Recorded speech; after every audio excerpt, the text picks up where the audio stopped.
Aabot sa 8 milyong pisong halaga ng hinihinalang shabu ang nasabat sa isang Chinese sa Pasay City.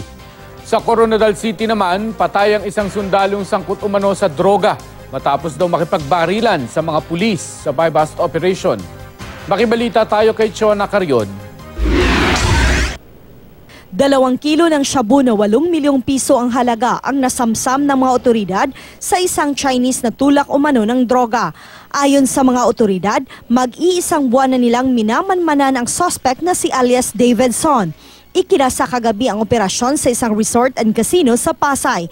Doon nakumpiska ng PDEA at pulisya ang shabu at 250,000 pesos na cash mula sa suspect. Itinanggi ng suspect na kanya ang shabu at pera. Inaalam pa kung may kinabibilangang grupo ang suspect at kung saan niya kinukuha ang shabu.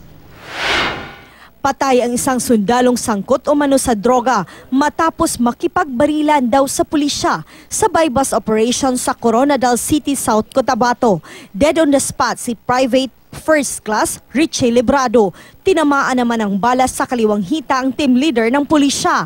Naaresto sa operasyon ang mga kasamahan ni Librado na si Herbert Deloso, Erickson Gregory Ligaya at Ronald Dangautan. Nakuha sa mga sospek ang ilang pakete ng hinihinalang shabu, mga baril at bala.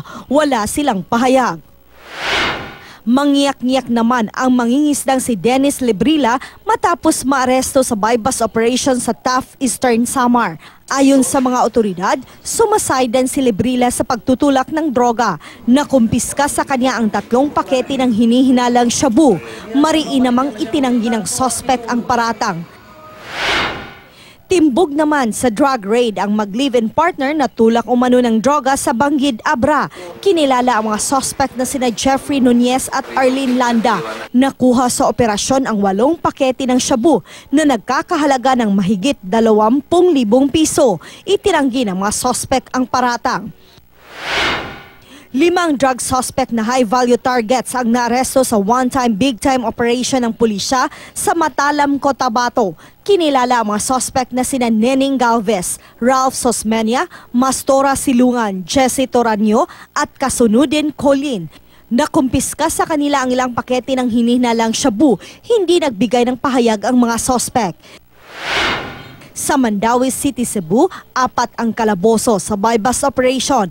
Inaresto si Rani Avila matapos mahulihan ng 12 pakete ng hinihinalang shabu, pati ang tumanggap ng mark money na si Evelyn De Jesus. Nahuli naman sa akto na nagre-repack umano ng shabu ang kapatid ni Avila na si Mark Joseph at kasama nitong si Reden Bores. Ayon sa pulisya, ginagawang front ni Avila ang kanyang cellphone repair shop sa pagbebenta ng shabu habang ang kanyang bahay ay ginagawang drug den.